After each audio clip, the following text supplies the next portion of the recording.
perspectiva de los pueblos ancestrales, de los pueblos originarios de nuestros Andes. En esta mañana nos acompaña el doctor Atahualpa Oviedo Freire. Él es un filósofo andino, un maestro, un director de la Escuela Alteridad de Altos Estudios, precisamente en estos campos de la filosofía andina, del pensamiento de nuestros pueblos originarios y particularmente en esta mañana para tratar el problema de la salud. Hay algunos temas enormemente ilustrativos, ¿no? Todo un pensamiento de la filosofía andina que vamos a ir desarrollando si Atahualpa y sus maestros, colaboradores, profesores, instructores de esta Escuela de Altos Estudios de Filosofía Andina nos acompañan, estaremos desarrollando en nuestros programas. Doy la bienvenida entonces al doctor Atahualpa Oviedo. Muchísimas gracias, estimado Atahualpa, por acompañarnos en esta mañana. Muy buenos días, bienvenido. Muchas gracias. Buen día. Un saludo para todos quienes nos van a acompañar de una u otra forma. Sí, efectivamente, la Escuela Alteridad de Altos Estudios reúne a un equipo de profesionales de varios lugares del continente en distintas ramas, especialidades, conocimientos y hacemos una serie de formaciones de distinto tipo relacionada con los saberes milenarios, ancestrales, originarios de los pueblos, ¿no?, de este continente. Y en este sentido somos la única institución a nivel del continente y en este sentido del mundo, en donde promovemos una serie de conocimientos una forma muy variada, eh, topando distintos temas, algo que existen otros institutos, pero lo hacen en forma parcial, es decir, se especializan en medicina o en algún otro tema, llamemos de filosofías. Nosotros abarcamos todos los temas. No hay otra institución que reúna y que más que todo tenga un equipo interdisciplinario de más de 60 profesionales de todo el continente y nuestros alumnos también son de todo el continente, e incluso tenemos alumnos europeos. Así que de esta manera estamos cumpliendo una tarea importantísima, creemos nosotros, para hacer un proceso principalmente de descolonización. En particular, nuestro tema que ha llamado más la atención es el de la medicina, justamente. Es decir, es algo que ha habido una reacción, un interés, una preocupación más por estos temas de la salud, lo cual nos ha llamado la atención porque se ha convertido en nuestra formación principal o que la repetimos más asiduamente porque hay mayor cantidad de interés por parte de los alumnos. Así que estamos a las órdenes. Vamos, vamos con el tema de la salud en esta mañana.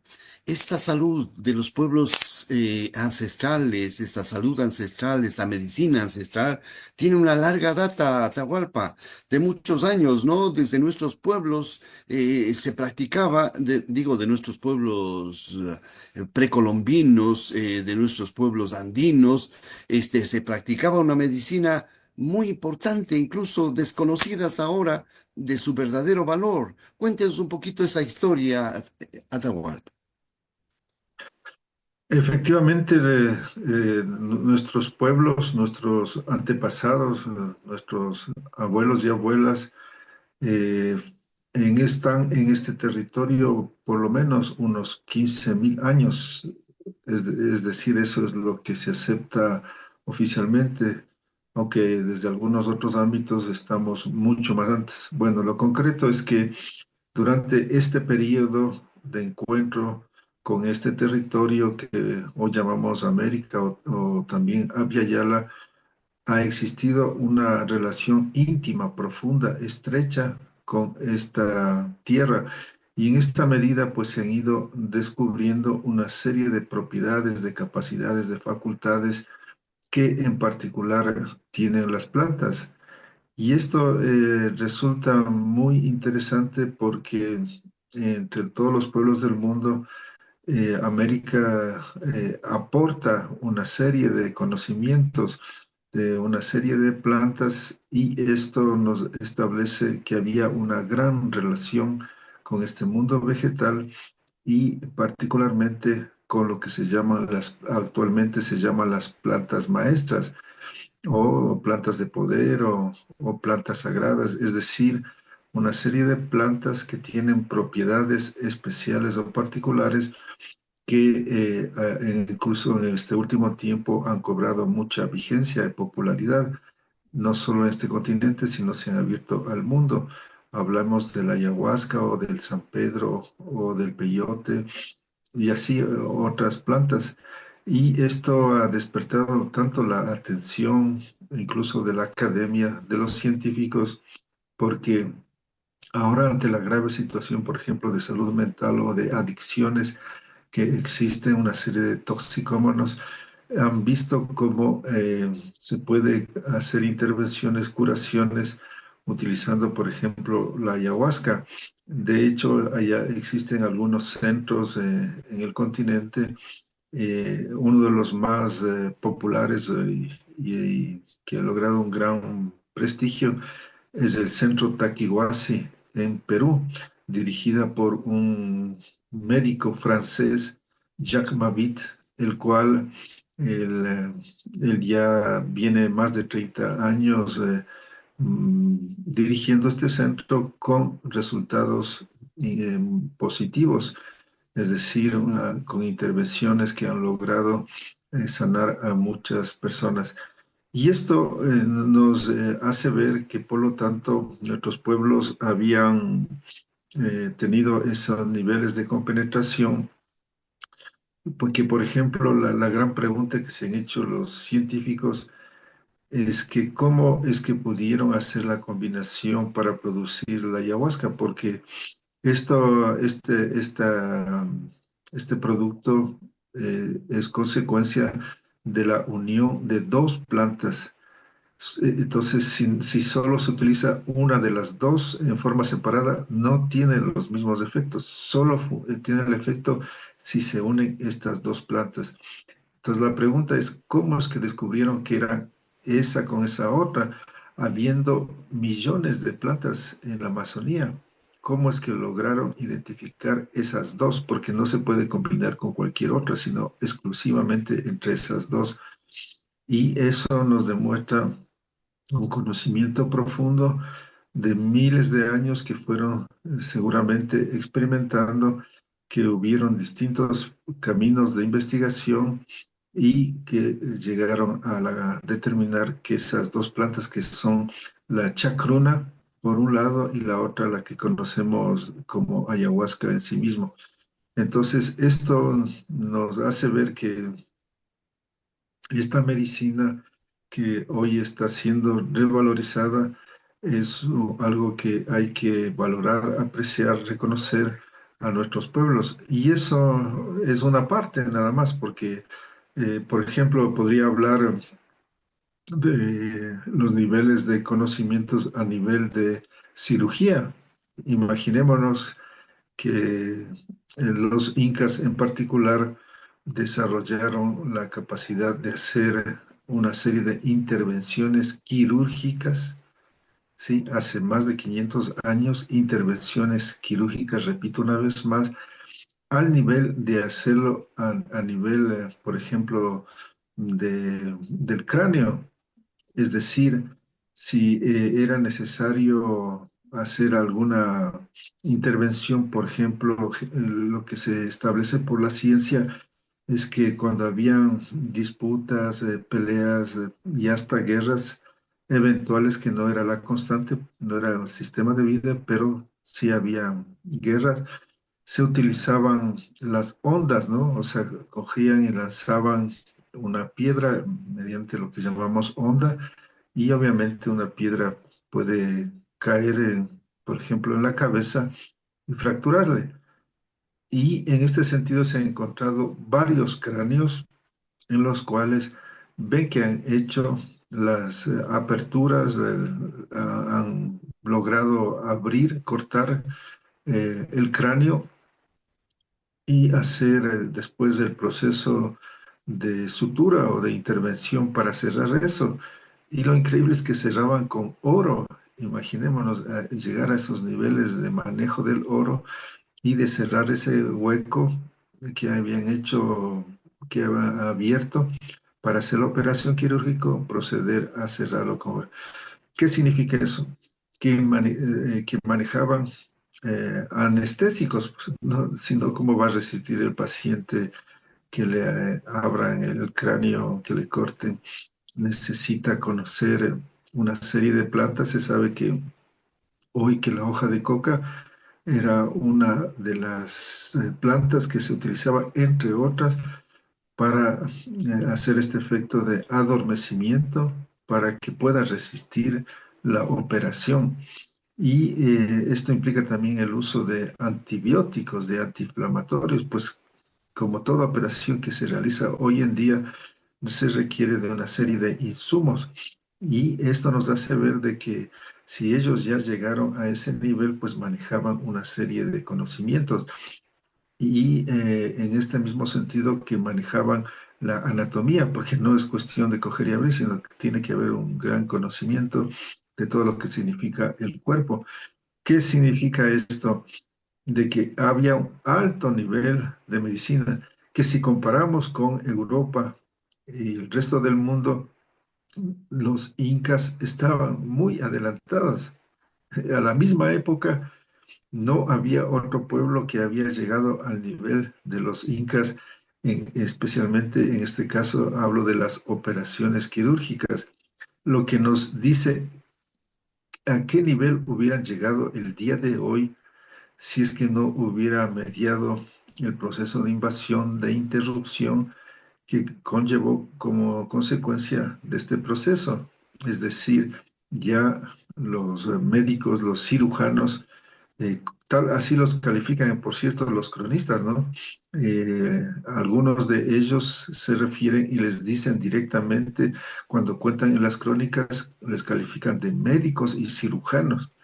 Entonces, eso nos hace ver de que los mismos cronistas se admiraron y los describieron de esa manera. Por lo tanto, con estos pequeños ejemplos nos hace ver ese nivel al que alcanzaron. Por ejemplo, podríamos hablar de intervenciones a nivel odontológico. Se han encontrado una serie de, de dientes, de muelas en los cuales se han hecho procesos de limpieza, de curación de las caries, y de igual manera utilizan como elemento para hacer este proceso el oro. Entonces, es algo que, por ejemplo, hasta el día de hoy se puede ver a muchos indígenas, ¿no? Que cuando sonríen dejan ver incrustaciones de oro. Y yo me preguntaba, decía, qué raro, ¿por qué se harán poner así, no? Cuando normalmente ahora nosotros utilizamos otro tipo. Entonces, pero esto viene algo histórico, ¿no? De que los pueblos indígenas tenían una relación con el oro y de hecho es más beneficioso, ¿no? Si nosotros pudiéramos hacer un proceso en donde intervengamos nuestras caries con oro sería ideal. Obviamente ahora resulta muy caro, pero bueno, eso significa de que ellos conocían de las propiedades del oro. Incluso hoy se sabe que, por ejemplo, cuando sueltan las partículas, el del oro va soltando sus pequeñas partículas. Esos son beneficiosos para el organismo, hacen procesos de limpieza incluso del aparato digestivo. Entonces, el hecho de que estén dentro de los dientes y vayan soltando partículas también resulta beneficioso. Y así podríamos ver que incluso hacían hasta prótesis. Se ha encontrado, por ejemplo, por haber razón alguien había perdido una mano, le hacen una prótesis de madera para reemplazar y que se ayuden, ¿no? Entonces, repito una vez más, si es que la invasión no hubiera interrumpido, ¿a qué nivel llegaríamos ahora dentro de la medicina? Vayamos un poco hacia un ámbito de la actualidad, mi querido Atahualpa. Quisiera preguntar, hace unos días he visto una información a nivel de países del norte de Europa que están diciendo que los médicos están recurriendo menos a los químicos, menos a los fármacos y mucho más, por ejemplo, al contacto con la naturaleza, con las plantas, con los árboles, con los ríos, utilizando el entorno. Me parece maravilloso esa recuperación de los entornos naturales para el bien, para el bienestar y la salud de las personas. Así es, efectivamente, en algunos países europeos, por ejemplo, en los países nórdicos, los médicos están autorizados a poner dentro de sus recetas actividades en relación directa con la naturaleza. Es decir, ellos ya se han dado cuenta lo que ya sabían los pueblos milenarios, de que el ser humano, en la medida que tenga una relación equilibrada, armónica con la naturaleza, está encontrando salud, bienestar, inteligencia, felicidad, etcétera.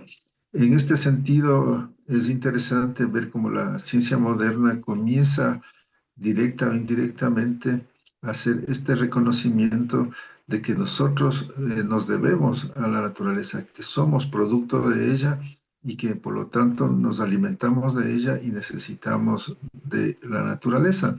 En este sentido se hacen ahora, por ejemplo, una serie de prácticas que, por cierto, yo hago talleres, tengo la suerte, el privilegio de viajar por el mundo y principalmente por Europa haciendo estos talleres justamente de reconexión con la naturaleza, en donde enseño algunas técnicas en las cuales uno puede asimilar más energía de la convencional o de la normal. Es decir, todos estamos nutridos por la naturaleza, por el cosmos, pero hay técnicas que desarrollaron ciertos pueblos, en particular yo sigo la tradición inca, donde ellos descubrieron que es posible capturar o captar o encarnar mayor energía de la normal. Por ejemplo, hay una técnica que se llama, en inglés le llaman sun gazing, que quiere decir mirar fijamente el sol. Esta es una técnica que, por cierto, yo la practiqué antes de enseñar. Yo pasé un año de mi vida haciendo esta práctica porque requiere una metodología, una técnica, una forma, y en este sentido hay que hacerlo muy, muy paulatinamente y a ir a un tiempo muy corto en donde se va avanzando. En este caso, yo llegué a mirar fijamente el sol, así como lo estoy mirando a usted fijamente, llegué a mirar hasta 45 minutos y eso me tomó un año de disciplina, de estar ahí todos los días porque se va avanzando a un ritmo de apenas 10 segundos cada día y eso implica toda una serie de condiciones. Entonces, en este sentido, esta técnica permite que uno pueda asimilar la fuente de vida. Todos sabemos que este sistema solar en el que nos encontramos, su fuente primaria es el sol. Si no existe el sol, si algún día desaparece, pues se acaba la vida, o esta vida ya no existiría, porque este planeta simplemente no tendría energía, no tendría luz, se volvería oscuro, se volvería frío y morirían todas las plantas, todos los animales, todos, porque no hay quien provea y el que sostiene, mantiene y contiene la vida es lo que los antepasados llamaban el Padre Sol, o si quieren algunos les llaman el Dios Sol, en el sentido de que es una divinidad. ¿Qué significa divinidad? Que da vida y el sol da vida. Por eso se hacía estos actos de reconocimiento, de valoración, que no es adoración, que no es idolatría, sino son actos de reconocimiento, de festejo, de celebración a quien da la vida. Entonces, esta es una técnica. Otra técnica que es muy sencilla que les voy compartiendo. Por ejemplo, abrazar los árboles. Esto tengo dos experiencias muy lindas que voy a contar rápidamente. Una, estaba en mis giras por Europa, había sido invitado a Suecia y ya iba varios días y como mi inglés es limitado, solo hablo francés y castellano, y no tenía mayor posibilidades de comunicación con los suecos. Entonces, en todo caso, me encontraba así un poco melancólico. Lo cierto es que decidí irme a un bosque y ahí me arrimé a un arbolito y, y ahí solté mi situación, mi tristeza, me salieron hasta lágrimas cuando de pronto sentí que algo me abrazó, una fuerza, una energía me abrazó. Yo inicialmente pensé que algún ser humano me vio y se acercó a abrazarme, pero cuando abro los ojos no había ningún ser humano. Y yo sentí toda esa consistencia, todo ese amor, toda esa atención que me brindó el árbol y que sentí como que me acariciaba, como que me decía, adelante, Atahualpa, tranquilo, algo así. Entonces, esa fue una experiencia impresionante, clara, directa, de cómo todo está vivo y cómo los árboles reaccionan. Y una segunda experiencia para explicar la importancia de los árboles, la tuve en el COVID. Me atrapó, pues me cogió el COVID y estuve muy delicado. Incluso pensé que me iba a morir porque estaba muy, muy mal. Entonces me acordé de los árboles, de que ellos tienen mucha capacidad de captación de energía y decidí ir a unos arbolitos. Cada día iba, les abrazaba, conversaba con ellos y me iba rejuvenecido. Y así fui saliendo todos los días yendo. Ahora, ¿cuál es la explicación científica? Por ejemplo, cuando hay relámpagos, se dice que nunca hay que ponerse debajo de un árbol, porque los árboles capturan mucha energía y puede caer un rayo y matarle. Entonces, ¿qué significa? Que los árboles tienen mucha composición de agua y especialmente los que tienen más cantidad de agua en su interior son los que pueden capturar los rayos, atraer esos rayos.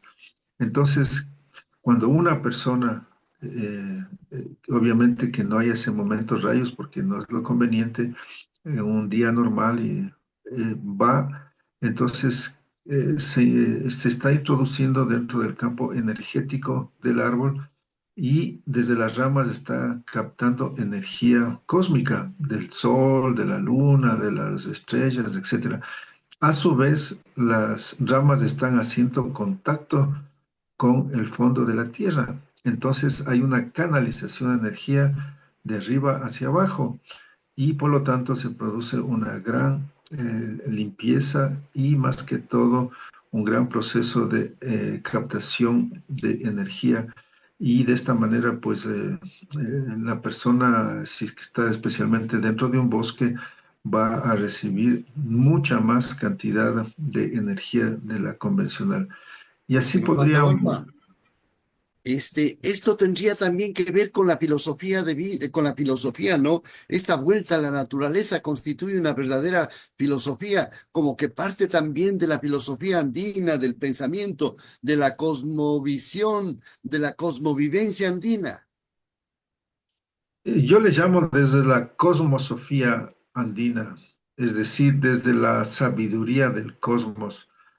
Esta cosmosofía nos hace comprender o entender de que el cosmos es un ser sabio, de la cual nosotros somos un producto de ella. Es decir, si nosotros somos inteligentes y tenemos toda una serie de capacidades, de condiciones, es porque somos un producto, un resultado de lo que esto que llamamos cosmos ha dado. Es decir, no somos un ente aparte, no somos seres superiores o seres especiales, somos parte de este mundo, de este universo y como consecuencia, pues en su proceso de transformación o de complejización, hemos llegado a los niveles en los cuales nos encontramos actualmente como una expresión de esta naturaleza.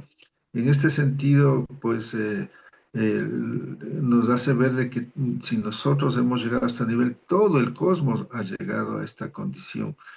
Y como consecuencia, pues cuando uno entiende así, establece otro tipo de relación, de comunicación con todos estos seres de la vida, porque nos damos cuenta, comprendemos que simplemente tenemos que establecer otro tipo de relación. Y eso es lo interesante a comprender, que la vida es relación, que la vida no es que cada ser humano funciona por sí mismo, o que cada ser humano es independiente, o que cada ser humano se hace a sí mismo, sino que es la relación la base de la comprensión del funcionamiento de la vida. Si aplicáramos este principio a la política, a la economía, a cualquier cosa, de hecho a la salud, pues otra cosa sería la vida. Tendríamos otro mundo, tendríamos otra sociedad, tendríamos otras condiciones, otras situaciones, que en este caso valga señalar que fue justamente esta comprensión la que permitió que este continente sea muy sano. Todo lo contrario a lo que sucedía a la misma época en Europa. Todos sabemos que cuando llegan los españoles traen una serie de virus, especialmente del sarampión, de la viruela, de la tuberculosis, de la sífilis, de la peste bubónica. Estas enfermedades mortales, terribles, que acabaron con millones de hermanos y hermanas de Europa durante la llamada Edad Media, en donde las monarquías en sus disputas llevaron a una situación de extrema pobreza y, por lo tanto, de insalubridad, que es el caldo de cultivo para que surjan las enfermedades, como lo vemos, lo constatamos hasta el día de hoy. Entonces, este sistema de vida, estas condiciones, incluso valga anotarnos de que había las creencias de que bañarse no era saludable. Se comenta y se sabe que hasta, por ejemplo, el rey Luis XV se vanagloriaba de que en su vida se había bañado apenas 2 veces. Esas son referencias históricas concretas, ¿no? Y que viene de esta idea de que el bañarse no es saludable. Y por eso es que utilizaba muchos productos, muchos perfumes en la idea o para disimular porque apestaban tanto, ¿no? Entonces se ponían muchos perfumes y por eso desarrollaron, y como conocemos hasta el día de hoy, una gran variedad de producción de perfumes, pero la referencia histórica viene de esa condición en la que no se bañaba. Todo lo contrario a lo que sucedía en América, pueblos muy limpios, muy sanos y que era producto de un sistema de vida equilibrado. Aquí no había pobreza estructural, lo dicen los cronistas. Y yo lo he leído a 6 de ellos y ninguno habla de pobreza estructural. Aquí había un gran nivel de redistribución, de riqueza. Tanto es así que cuando llega el invasor español se encuentra con esa inmensa riqueza, la cual se va a llevar, se va a ir a Europa, y que justamente esta riqueza es la que va a producir el renacimiento europeo. Si no hubieran encontrado la inmensa riqueza que encontraron en América, se hubiera prolongado hasta el día de hoy, posiblemente la Edad Media, esta edad que ellos mismos la califican de oscurantista, y estarían todavía en esta situación de pobreza, de gran delincuencia y de grandes Atahualpa. enfermedades. para ir cerrando un poquito el tema de la salud, en estos tiempos igualmente la salud mental se ha visto afectada enormemente, ¿no? La cantidad de enfermedades de orden, de perturbaciones de orden mental por esta vida de estrés, de velocidad, de vertiginosidad, de tensiones y de ansiedades. Es posible que la medicina andina sea la más apropiada para enfrentar incluso el tema de los suicidios, ¿no? Para enfrentar, digo, la medicina andina, para enfrentar estas formas de perturbación de la vida, de la mente, de la salud mental de las personas. Vivimos una gran paradoja. Hoy se ha llegado a niveles impresionantes de riqueza material. Incluso la ciencia ha alcanzado niveles impresionantes a nivel de la medicina, con una serie de aparatos, de tecnologías de todo tipo. Pero al mismo tiempo, nunca en la historia de la humanidad se han dado tal cantidad de enfermedades y una serie de patologías que hoy se han abierto más profundamente.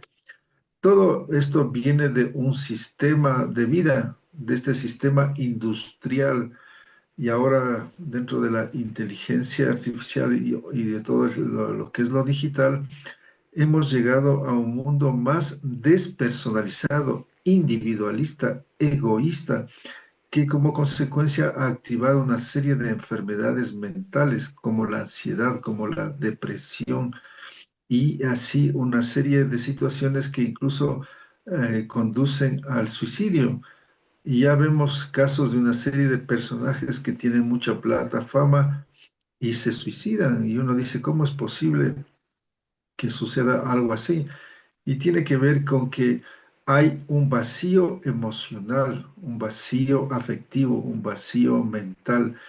Puede haber una riqueza material como la que hemos llegado a ese nivel de desarrollo, pero hay un subdesarrollo en todos los demás órdenes de la vida, porque no ha habido esa búsqueda de la armonía y del equilibrio que por el contrario nuestros pueblos sí lo alcanzaron. Y en este sentido, pensemos en que apenas acá en Ayala o América, solo hubieron dos enfermedades mortales, que era la parasitosis y la tuberculosis. Esto nos hace ver y nos lleva a que si nosotros queremos un cambio hoy en día, tenemos que entender que la salud no está en las medicinas, la salud está en el estilo de vida y que tiene que ver con un sistema de creencias, de valores, de principios para que tengamos otra forma de vida y como consecuencia otra salud. ¿De qué sirve tener cantidad de hospitales, de tecnologías, si los enfermos siguen aumentando cada vez más? Y no existen en algunos casos todavía las condiciones ni las posibilidades para hacer intervenciones. Y de ahí que la medicina andina en particular hoy se convierte en una posibilidad se da la posibilidad, la condición de que la medicina andina milenaria pueda convertirse de hecho en una expresión, manifestación para poder hacer algunas intervenciones que puedan resolver casos extremos.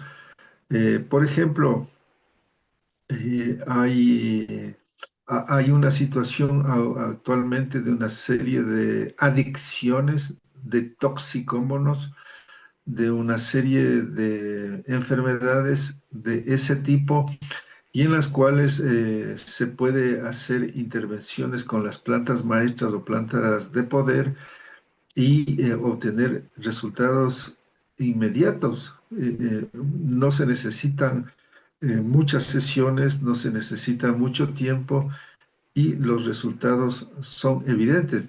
Por ejemplo, últimamente muchos psicólogos han comenzado a utilizar los hongos o las setas Estos compuestos que los encontramos en la naturaleza, los cuales utilizados adecuadamente y dentro de ciertas condiciones y un marco terapéutico, han logrado resultados importantes, fundamentales. Y podemos constatar, podemos averiguar fácilmente como ahora hay algunos psicólogos y que ya se han preparado, que se han capacitado y que intervienen con los honguitos para resolver, para ayudarse a especialmente casos de depresión, de ansiedad, bueno, y así una serie de patologías, especialmente de salud mental, que en este tiempo es la mayor expresión de lo que este sistema, esta sociedad, este mundo está generando, provocando. Así que eh, es una alternativa real, concreta. De hecho, nosotros como Escuela Alteridad hacemos esas formaciones, hacemos estas capacitaciones para que se puedan hacer acompañamiento terapéutico con hongos, con guachuma o también llamada San Pedro, con ayahuasca, con yopo, con hoja de coca, con cacao, con tabaco, bueno, así una serie de plantas preparamos para que puedan acompañar diferentes casos con estas plantas maestras. Muchísimas gracias. Tenemos que agradecer en esta mañana al doctor Atahualpa Oviedo Freire, director de la Escuela de Altos Estudios Andinos, que nos acompañó en esta mañana con esta exposición y con esta oferta tan bonita de encontrar en la vuelta a la naturaleza, en la cosmovisión andina, en la cosmosofía, le llamó Atahualpa, ¿no? A todo a este conjunto de saberes que nos ofrecen una línea de trabajo, de vida, una forma de vida para enfrentar el tema de la salud con éxito, con eficiencia, con la urgencia que tiene. Muchísimas gracias, estimado Atahualpa, por acompañarnos en esta mañana. Hasta pronto. Muchas gracias y simplemente decirles que la vida tiene sentido, tiene propósito, tiene